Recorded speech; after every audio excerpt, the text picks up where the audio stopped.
I will never forget the day that we got the email. Hi, I'm Pat Vosburgh, and my lovely wife, Pat. We're from NextHome Gulf to Bay. And we're your friends in Florida. So I'll never forget the day I got the email. It came up on the computer. I could tell by the subject line what it was all about. I was like, Pat, get in here. You got to see this.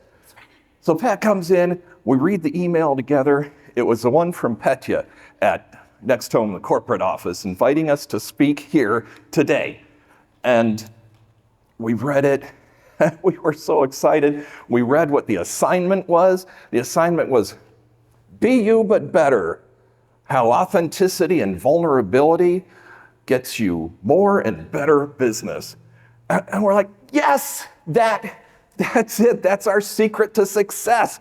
And we wish everybody knew about it. So here we are today. But 2 days after that email, something pivotal happened. I woke up and I had Bell's palsy.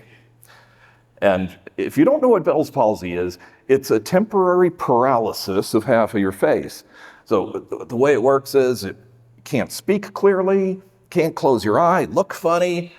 And it got us thinking, are we really going to do what we practice or what we preach? And of course, we decided yes, because it was very unlikely I was going to be recovered. But it turns out I am mostly. So we're here today. And that also got us thinking about the whole fallacy behind being your best. Because we always hear it. Be your best, show up at your best all the time. And it's impossible. We can't be our best all the time. There's no way that's ever going to happen.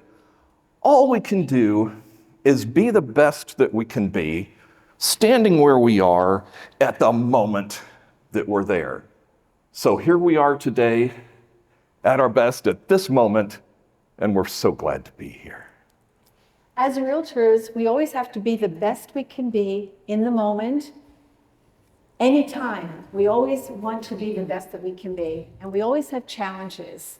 But right now we're in a shifting market. Some people are scared. Some people have dropped out. What are you going to do? Are you going to quit? You all better not quit. I love y'all. Are you going to buy leads?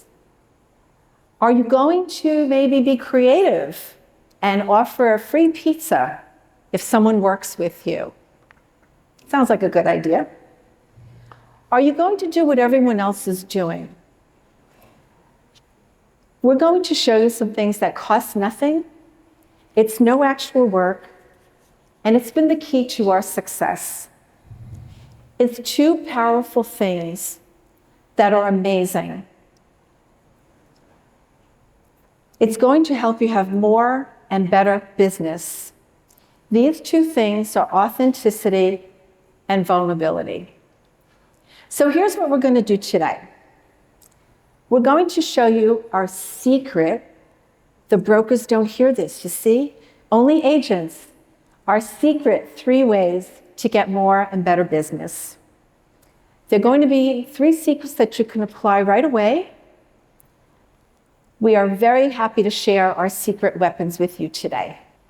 The first, of course, is authenticity. And authenticity means being the true you, showing up as the true you, not some facade of who you think you want people to perceive you. It's the truth.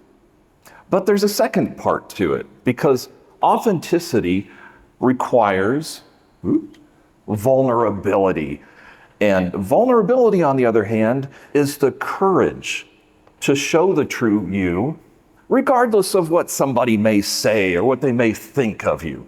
It's to reach down deep and trust that the true you is better than any other kind of facade that you could possibly come up with. So I'd like to share a story with you. I'd like to tell you about our friend Dave. Now, all of our clients are special, but Dave was extra special. Dave is the father of one of our previous clients, and He's an awesome guy. We met him before because we helped his daughter find a house for her and her family. But Dave had a special situation. He just lost his wife of many years, and he was left by himself to raise his grandson by himself. And because of that, he needed to move closer to family, down where we live. So we found the perfect house. It was absolutely perfect. It was just 2 blocks away from his family, and everything was perfect. Now, this was during that time, you remember not too long back, when it was pretty intense. We were writing offers on the hood of the car. You remember during that time? Yes. So it was during that time. So with Dave, we were going to put in an offer on the house. And of course, he didn't want to pay the asking price. So that was one strike against us. And then he also had a contingency. You see, Dave had to sell his house so he'd have the money to buy this other house. Well, there's another strike against us. So we put together the offer, and we did what we always do. We call the seller's agent and have a conversation with them. Not the kind that you usually hear, like, hey, do you have any offers yet? Oh, well, how much is it? Now, nobody's going to tell you that. But we have a real conversation and talk about the situation, talk about the buyer, and hopefully get some kind of a rapport. Now, we didn't expect that this one may necessarily get accepted, but it did. And it got accepted because, in my opinion, we had a good rapport with the seller's agent. Everything was going fine. Everything was going right along. Inspections went just fine. Everything was great. And then I got a phone call from Dave. Chuck, I need more time. I'm like, what do you mean? We're closing next week. Yeah, I need more time. It's the guy that was going to buy my house. He can't buy my house because he didn't sell his house yet. And I'm like, whoa, wait a minute. So that guy had a contingency too? Well, I guess, yeah, whatever. And whatever. Well, Dave just didn't know how it worked because he hadn't bought a house in probably 50 years. And his agent didn't happen to mention it to us either. So that presented us with a problem. So of course I had to call the seller's agent and explain all this to him, and also tell him about not just one, but 2 contingencies now. So called him up, explained the situation. Told him, look, our guy's not trying to hide anything. He just didn't understand how the process works. So he's like, all right, send the extension over and I'll talk to the sellers. Fully expecting to get a cancellation back. I got a phone call a few hours later, and the seller's agent said, Chuck, you tell your client that we're going to give him his extension because of you. I'm like, what? He goes, yeah, you heard me. Tell him it's because of you. And I didn't really understand. There was this long pause. He said, Chuck, you've been really straight with us every step of the way, and we trust you. So authenticity builds trust. So we got the extension. Everything was back on track. We're getting close to closing time, and then the seller had a problem. And they had to call us. Well, that's the other thing about authenticity, is when you have authenticity, it creates a safe space so that they can be authentic with you too. So the agent felt safe to tell me the truth, tell me exactly what was really going on behind the scenes. So we worked it out. And today, Dave and his grandson are in that house 2 blocks away from family, and everything worked out just fine. So how do you be authentic? How do you find the true you? So it's not always intuitive. You may be asking yourself, well, how do I do that? How did Chuck and Pat do that? What is the story here? So we have a handout.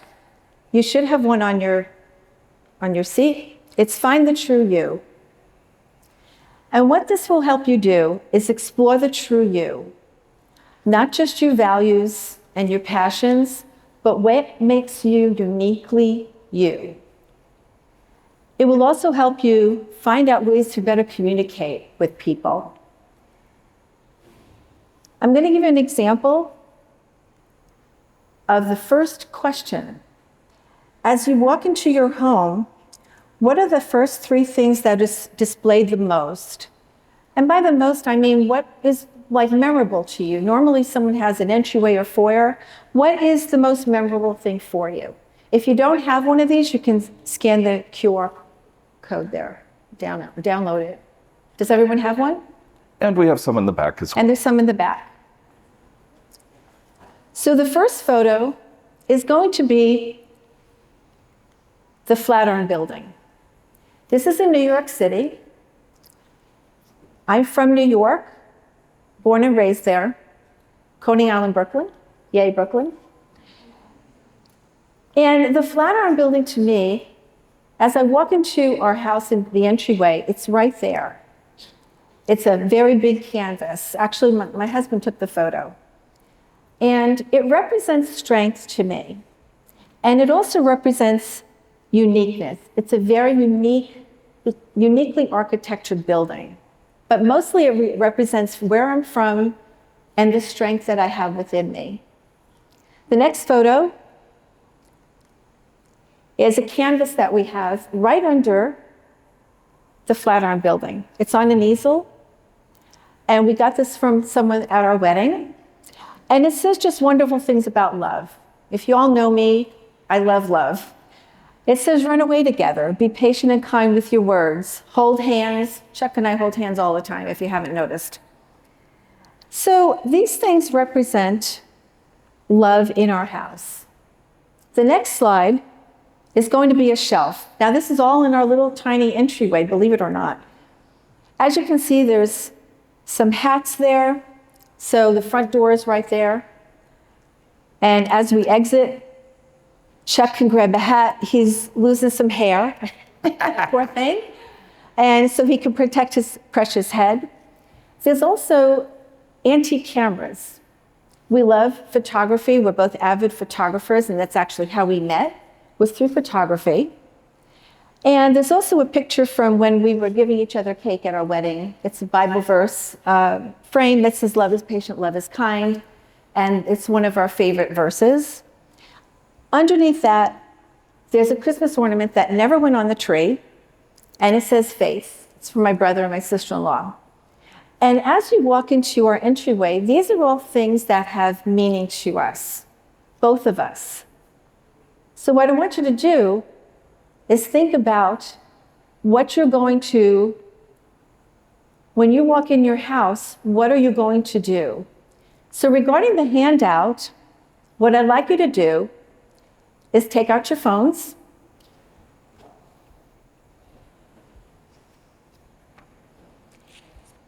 And put an appointment on your phone for next week. I know you're going to be all excited coming down from conference, as we all are. But make an appointment on your phone to do this handout and really think about mindfulness and being mindful when you fill it out. Look in your home when you first walk in and see the things that represent you and make you uniquely valuable. Being mindful about this is going to really improve and communicate who you are to others. You know, Pat, talking about mindfulness reminds me of Tom and Antoinette. Tom and Antoinette were moving down to Florida, and they were going to live their Florida dream. They're going to retire to Florida. It's going to be awesome. So they were actually a referral from a fellow NextHomie. So we started looking for a house. We found the perfect one. And it was still during that intense period when it was really tough to get offers accepted. Now with Tom and Antoinette, they didn't want to get into a bidding war. They didn't want to pay the asking price. They didn't want to overpay. They were very cautious people. So we put together an offer and submitted it. And instead of doing what we usually would expect of calling and telling them how great the lender is and blah, blah, blah, called the agent and had a conversation. Now, this agent, like most sellers' agents, was very hesitant to tell me anything. But I kept talking and asking some questions. Is there anything that we can do that would be helpful to the sellers? Because these people are really flexible. They can move whenever, doesn't make any difference. Have a fast close, have a slow close, doesn't matter. But she started opening up because she could sense the authenticity. And she finally said, Chuck, this is kind of a unique situation. So I asked some more questions and actually care. Because humans over houses is for everybody. And she said, Chuck, all right, let me tell you what's going on here. The seller's daughter passed away unexpectedly. And it was a tragic situation. And they had to leave. They just gathered their stuff and left to go raise their daughter's children. And it's a terrible thing. And they're not coming back. They're not going to clean the house out. They're not doing anything. And it's just terrible. Well, all of a sudden, this wasn't just a real estate transaction anymore. These were real people that had a real problem. And so we discussed it for a little while. And at the end of the conversation, she told me, Chuck, I have to tell you, I've got another offer that's cash and it's way over what your client's offer is. Okay, well, I appreciate you telling me that. She goes, no, there's more. I'm going to recommend that the sellers accept your client's offer. I'm like, really? She said, yeah, I just feel like you care about them and we can work together and we can get this worked out and make sure everything happens and that they won't have any more stress. All because of authenticity and building trust. The transaction went along, and of course they always have little bumps in the road, but we worked together and we smoothed everything out. There wasn't any stress for the sellers. The buyers are living there. They're probably floating in their pool right now as we speak, drinking margaritas. And all because authenticity builds trust. Now, this whole thing requires mindfulness because the whole authenticity thing isn't something that just comes naturally to us. As salespeople, we always kind of have that tendency to be stereotypical salespeople. You know what I mean? Just want to be a slick, successful, and it really doesn't work. It never has, and it never really will. You'll only get so far with that. So in this particular example, when I was talking to the agent, instead of getting into rock star negotiator mode, did you know I'm a real estate certified negotiation expert? Both are. But that doesn't matter. Instead of doing that, we remembered we're dealing with people here. Humans over houses. So we recommend that you start getting more mindful of your authenticity, and we put together something that'll help you. It's our little mindfulness checklist. And I gotta tell you, this is something that'll probably help you to become more mindful. Number 3 is the one I had the most trouble with. Number 3 is tough. I'll just read it to you. Don't think about what other people will think. Focus on the true you. Yeah, that one was tough for me. But we can be more mindful. We recommend, sorry about that. We recommend maybe doing a little sticky note in some strategic places for about a month, just to remind you. And when you start seeing all the benefits and start feeling the freedom that being authentic gives you, it'll just come naturally to you after that. Shannon and Billy tell you their story. They were moving down from Pennsylvania for a second home. We live in Florida. Everyone comes down for a second home. You know that. And so we submitted the offer. We found a house for them. It was perfect, beautiful, had a beautiful pool, just a really, really nice home. And that's the one that they wanted. They didn't want to look at anything else. Come to find out the house has like 6 offers on it. Again, once again, it's in that feeding frenzy that we all have been through. So we told Shannon and Billy that we definitely will submit your offer. Chuck will do a bomb to the agent, make sure that they understand who we are. So we submitted it. A few hours later, it comes back. Stamp of approval. You have a contract. Now, they submitted way under asking price. They were financing, I think, 70%. So they were putting 30% down, which was nice. But there was not a cash offer. So I called the agent up. I said, Bill, I have the contract. I'm curious, though. I know you had some cash offers, and you had some other offers that you were considering. I said, what got Shannon and Billy accepted? This is what he told me.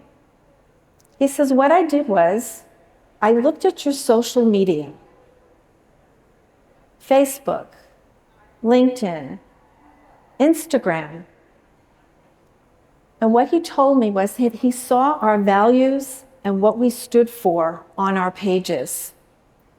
He said, when I looked at your pages, I knew that you would get the job complete, that there would be no issues, and that you were true to yourselves from your social media. So all of you here in this room can shine on social media by being authentic and being the true you. What this will do to your business, it will be that you get repeat and loyal customers coming to you. And that's what we have found, and that is the key to our success. One of the keys, but it is true. Being authentic on Facebook, on Instagram, all the social media is one way that you can really improve your business. So take a look at your social media and see what messages that you're giving out to people. The other thing is show gratitude on social media. If you notice some of my posts, I'm always thanking somebody or showing gratitude. And gratitude is really a key to all of this as well. One thing that agent specifically said was that we seemed like we were grateful kinds of people. Mm-hmm. And gratitude's really important. And really, this is secret number 3 of our 3 secrets to this. Because you're at your best when you're being grateful. And when you're being grateful, you're acknowledging somebody else at their best and encouraging them to be their best. When you're grateful, you feel better, and it makes other people feel better, and it makes people want to be around you. It's the foundation to authenticity. And in our opinion, there is no more powerful force in life than being grateful. What do you say we start right now? Let's get our phones back out, if you would, please. We're going to text somebody right now. Let's be grateful. Why don't we pick somebody out and just give them some gratitude? Maybe we're grateful for your friendship. I think you're awesome. Or I just appreciate you. Do it right now. We're going to get started with our gratitude program. I'll give you a moment to do that.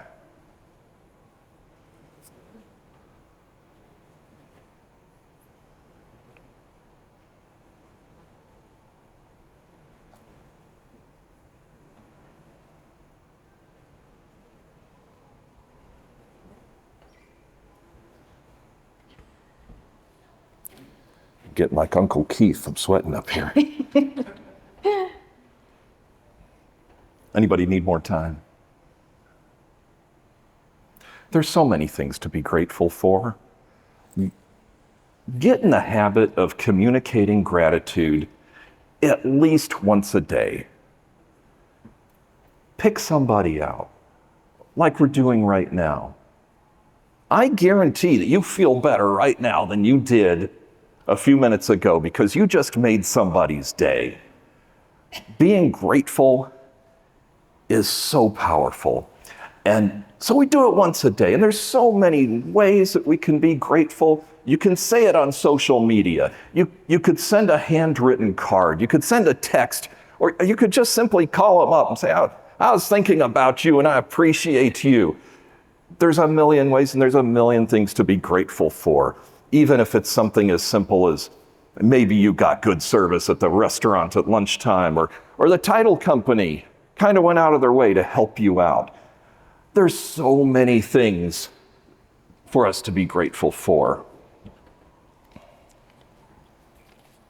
You know you're grateful for every client that you get. We work with them, we love them, but do you remember the client that was just awesome? That you could communicate with them really, really well, that you just kind of clicked with each other. So when you are authentic, you will attract those kinds of clients. And when you are grateful, you will attract those kinds of clients. We are very happy that we get a chance to be with you here today. It took a lot of faith and courage to stand up here and share with you our stories. We want you to lean into your stories. Everyone here has wonderful, beautiful stories to share, and you should share them on social media. So we invite you to join us in the freedom that being authentic and being vulnerable has to offer. Resist the urge to wait. Do it now.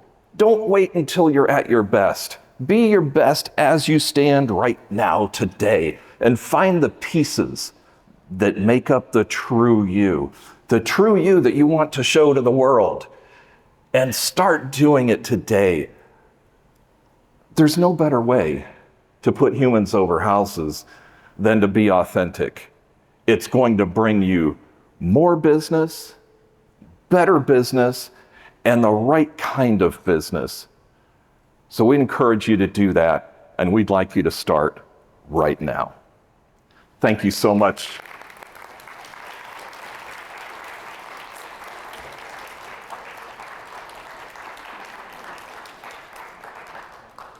I believe we have a few minutes left for questions and answers. If anybody has any questions, and in the true spirit of authenticity, you can ask us literally anything. I have kind of a two-part question. First is, my question is two parts. The first part of it is, everything that you've told us is all positives that you want people from being authentic, which is wonderful. Has it ever backfired? This is first, will ever not work in your favor. And our second part to that question is, you said I always ask questions, and that's great. And you specified that you never asked questions or you didn't go along the lines of the other offers, just the basic questions that we ask as agents. But you never really specified what kind of questions. I don't think it was like how's the weather. So if you have questions that you ask people, please. Pat, I can think of a time when it backfired, and I think you can too. You want to answer that one? You want me to? If it's the one I'm thinking of. Have to do with your religious beliefs? Yes. So as you know, I'm Christian, and I do profess it. I mean, we're a faith-driven couple, and so, it's who I am, and I'm not ashamed of the gospel, as they say. Amen. Thank you. And so I had put on Facebook about, I asked a question. I said, who would not work with us? And what would be the reason? I thought it was a really good question because it's, knowledge is power. And so someone did answer me on Facebook, And they wrote that they would never use me because of my religious beliefs. I don't know what this person's beliefs or non-beliefs were, but that's just one time that happened. It does not happen too often, which I'm grateful for, but you will come up against people that won't use you for whatever reason. It doesn't matter. If you follow us on social media, you'll see that we don't post anything political. We just leave that out. But religion is really a part of my soul, so there's no leaving it out. It's who we are as a faith-driven couple. And I'm very proud to say that we don't leave it out. You know, that brings up a good point, Pat, because when we talk about being authentic and being vulnerable, obviously there's going to be limits to that. And that's a personal decision. Some people in this room are perfectly comfortable talking about things like politics or, some deeply held beliefs. And that's part of what makes you uniquely valuable. And so you have to make that personal decision about, well, what things are going to remain private and what things of the true you do you show the world? And I answer the second part of your question about specifically what questions do we ask a seller's agent. I'll start off by telling you what we don't ask. We don't ask if there's other offers because we really don't care if there's other offers. That's not really what we want to know. And the other thing we don't ask is we don't try to get the other agent to disclose how much it would take to beat these other offers. Because would any decent agent answer that question? No, of course not. And obviously, Pat and I are quite capable of tricking somebody into telling us anything we want to know. But that's not how we do business. And it doesn't matter because we have what we have from our client. So instead, what we ask is, okay, this is what we're going to be presenting. Is this something that fits in with what you think the sellers are looking for? And then shut up and listen. Sometimes people will open up. It's amazing to me what people are willing to tell you if you're willing to ask nicely and then just be quiet and listen. Just listen. And then the follow-up question to that is there anything that would be helpful to the sellers? Like, do they need a quick close or do they need extra time? Do they need somebody to haul all that crap out of the backyard? It could be something as simple as that. In the case of the Lubies, Tom and Antoinette, it really came down to I was willing to take my little trailer down there and clean out the garage and haul all that junk to the dump. And that's kind of what it came down to. That and the fact that we're kind. And we weren't going to give them a hard time and weren't going to hammer them on every little detail. So it's open-ended questions and questions that would ascertain what would be helpful to the seller. Because really, at the end of the day, if we can give them what they want, at least what would be adequate for them to accept our offer, then we're good to go. And it's been my experience, and it probably has yours too, that price, even though everybody says price is the most important issue, is it? No, it's usually the least important issue. Now, obviously, there's limits, but usually price is not the most important issue. It's usually something else, and it's a matter of asking open-ended questions to get to what that thing is that matters to them.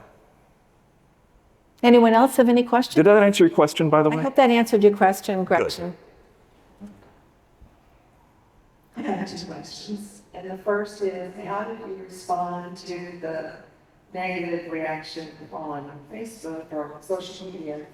And number two, I love the fact that you approach the seller's agent with, the types of questions, open-ended questions and information about your client as well.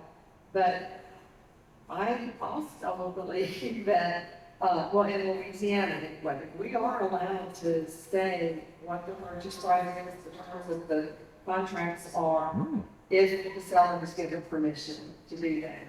And I don't see anything wrong at all with doing that because you're trying to negotiate.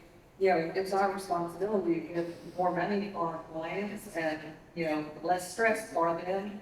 So, I mean, I personally just kind of differ on that regard, but I do find value, very much value in the way you approached it. So, thank you. Thanks for your comment. And you're right, a lot of this differs from state to state because each state has different laws and also different customs too, as just to how real estate transactions are done. Pat, why don't you answer what the public reaction was, and I'll tell them what we thought. The public reaction was, I think I deleted the post because it just got, you know how a thread goes and it just keeps going, and it was like, okay, this is crazy. I might have deleted it. I don't. The other friends started going after him. Right, and I don't like that because that's not what it's for. That's not what my page is for. No.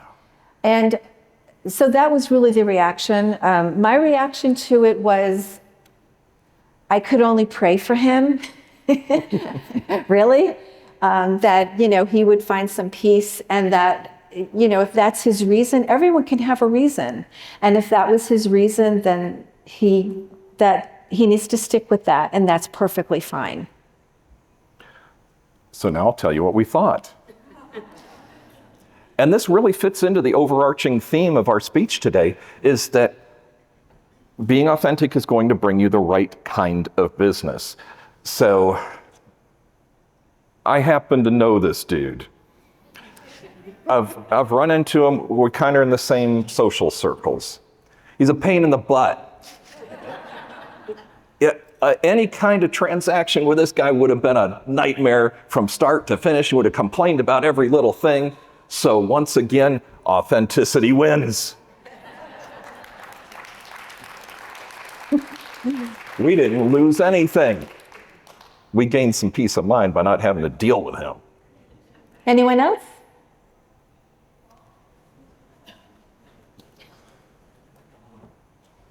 You kind of touched on this earlier, but you talked, you know, about authenticity, and a large part of that is sharing personal feelings about yourself and your journey on social media. So my question is, how do you decide what to keep private? I will answer that, and then Chuck can go, oh no, here she goes. So my hashtag is hashtag no secrets. I had a very bad relationship before where I felt like it was Stockholm Syndrome, if anybody knows what that is. And I was never myself for 33 years. That's a very long time to not be yourself. And when I escaped that, I am myself. My family said to me, who I was estranged from, by the way, I was not really allowed to see them, "You are back, Pat. You are the same person that you were when you were 16 when you met him." So the answer to that is, I am an open book. I share everything, basically. I mean, I don't keep anything back. I mean, you see my posts. It's kind of scary for him. I share if I'm in the hospital. I share if, you know, we have Lyme disease. You know, if I can help somebody with my story, no matter what my story is, I'm sharing it because I've been silent too long.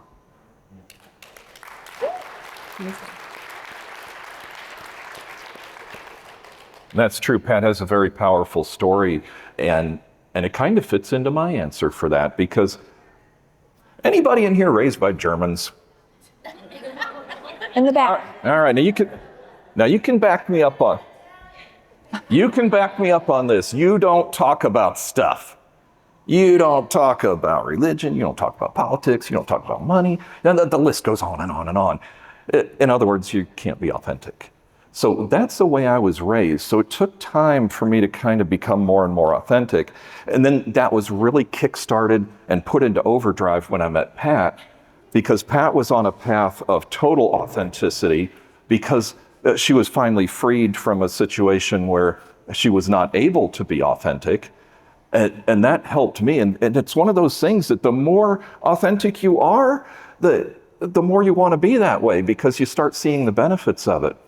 But to answer your question specifically, It's just a personal decision what you feel comfortable putting out to the world.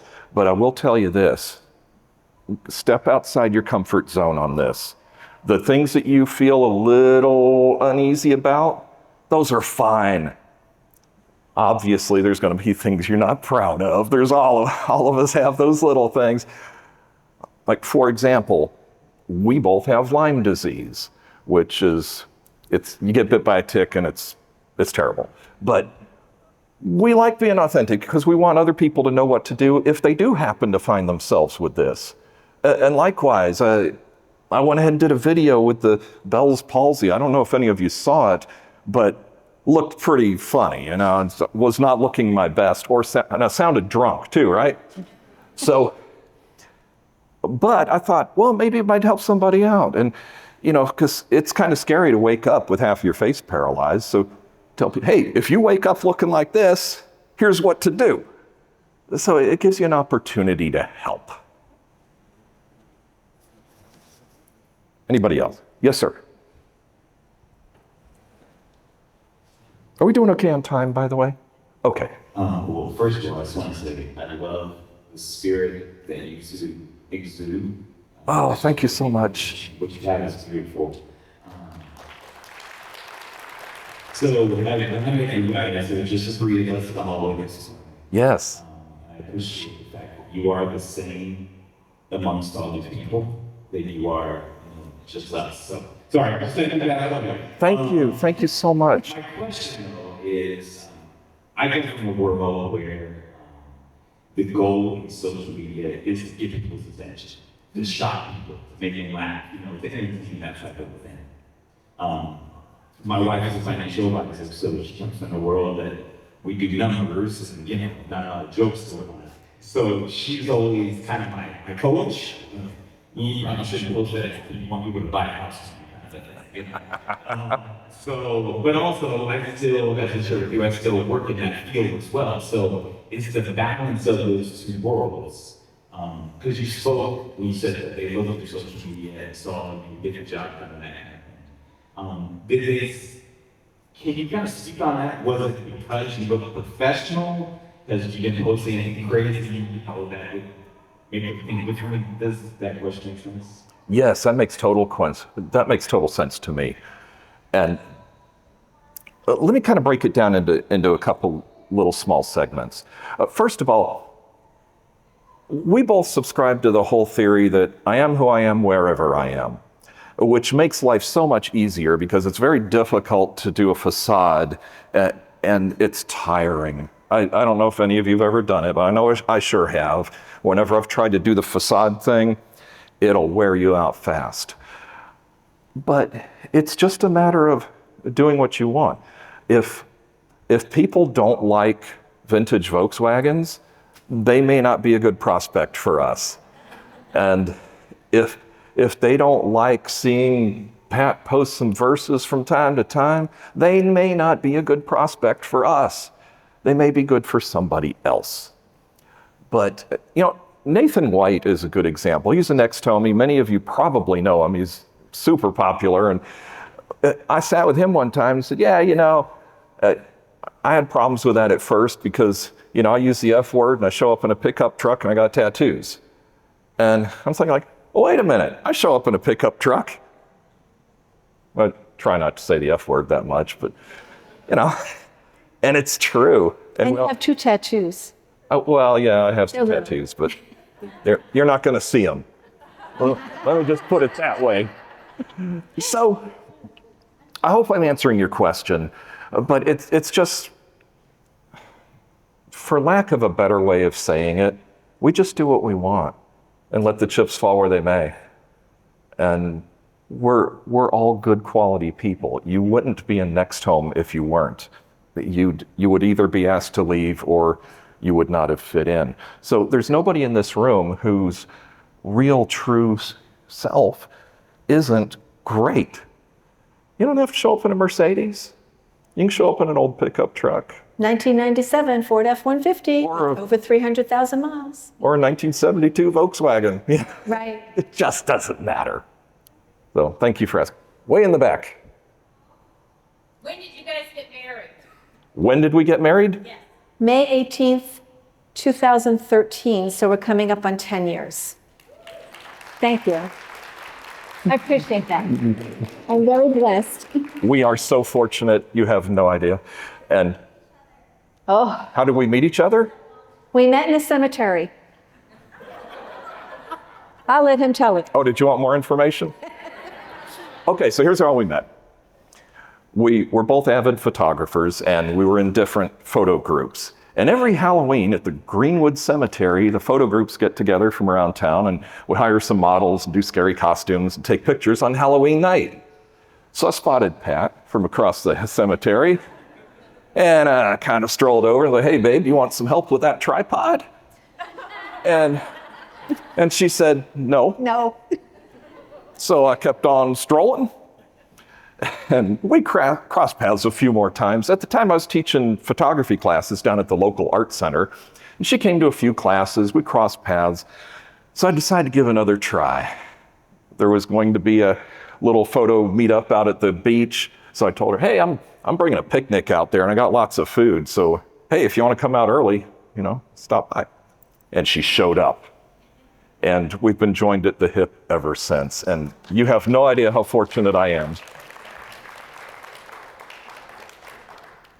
So we love cemeteries. Whenever we travel, we go see cemeteries. You can just yell it out and I'll repeat it. You don't have to run. Is that your only guest to the picnic? Yes. Okay, so the question was Pat my only guest to the picnic? And yes, Pat is the only person I invited. And I wasn't so sure she would necessarily show up. But one of my favorite movies, Office Space, you remember when the main character said, "Well, hey, I'm going to be over at the restaurant there, and if you want to come have lunch with me, that's great. And if not, well, that's okay too." That was the strategy. It's just no pressure. Because again, if she doesn't like what I'm all about, or if I don't fit into whatever she's doing in her life, then you can't make somebody like you. Believe me, I've tried. All right. Was there another hand before we wrap it up? I think we're good. Thanks again for having us today. Thank you so We really much. appreciate it. Thank you so much. Enjoy the rest of your day, everybody.